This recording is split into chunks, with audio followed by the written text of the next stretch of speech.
Hello, and thank you for joining us on TVC News at 1. I'm Olamide Adeyemi. Well, we begin with this development as the House of Representatives directed the Federal Ministry of Education to suspend all computer-based examinations until 2030.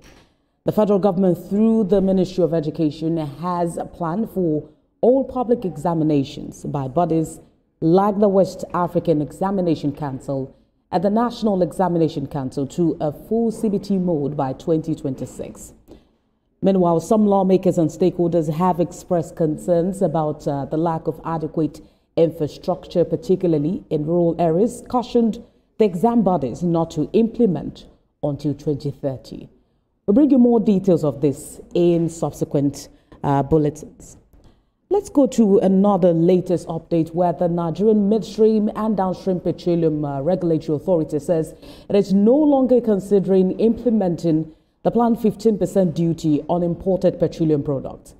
In a statement, the Director of Public Affairs Department, George Eneta, said this while warning the public to shun panic buying. On the 29th of October, President Bola Tinubu approved an import tariff on petrol and diesel, a policy expected to raise the landing cost of imported fuel. The president's approval was conveyed in a letter signed by his private secretary, Damilotu Aderebi, following a proposal submitted by the executive chairman of the Federal Inland Revenue Service, Zach Adidiji. The proposal sought the application of a 15% duty on the cost, insurance, and freight value of imported petrol and diesel to align import cost with domestic realities on ground. But for more on this development, I'm joined by oil and gas expert Segun Okedoye. He joins me to discuss the latest decision by the federal government. It's good to have you join us at this time. Thank you so much for having me. And now importers have been crying out that this 15% duty will really skyrocket the price of fuel. There have been expectations as regards to this. If this was not reversed, what would it been like for Nigerians really? And do you think this is a step towards sustainability or a continuous burden for Nigerians? Very good question. My viewer, if it has not been reversed, the import of it will be the increase in the landing cost of the petrol product. And that cost will be passed on to the consumer, the average Nigerians. So we might be expecting to have a slight increase in the pump price across the nation. So marketer will likely pass the additional cost to the consumer. That's the natural thing they will do, leading to high pump prices. And this could worsen inflationary measures and pressures, especially in transport and good distributions. And this seems like, I don't know, a last-minute decision by the federal government. Well, there have been reports saying that in the month of October, Dangote and other local refineries could not really meet up our need, which now brings Nigeria back to importation, which we thought was, a closed chapter.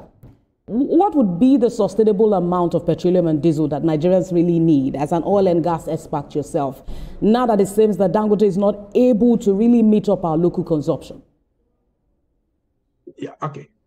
With the trend that we have noticed in the last 3 or few weeks, it shows that we need more industry player in the sectors of refining, because Nigeria is a big country and we largely depend on petroleum products for daily consumptions of powering our generators to fuel the industry, both cottage, medium, and large corporations. So this put more pressure on the need of petroleum products by Nigerians. Having said that, the tariff on it would have aggravated the existing problem at the moment, but it is a good thing at the long run. Reversing it is also a welcome development because it will give room for more industry players who are in the refining business to ramp up their production so that they will be able to meet the need of Nigeria and also give to the neighboring community.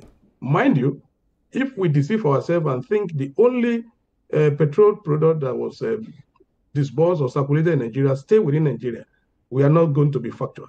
Some of them get their way out of our border to our neighboring community. I mean, that's another concern. But I'm wondering, when you said that we need more industry players, What more players do we need? We have Dangote, we have the NNPC, we have private importers. What more do we need? Do we need new players, or we need an overhaul of that sector, really? Yeah.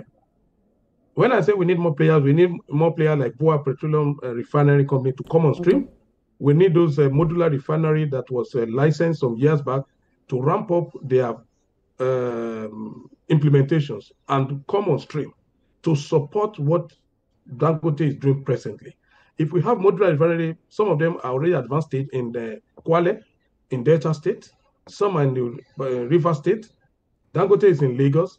If we have it across the nation like that, and they are turning in some millions of liters of petrol or the other product, it will help in cushioning the only Dangote that we have at the moment. And mind you, Dangote is also wrapping up to increase the nameplate to 1.4 million barrel a day. So that is the way to go.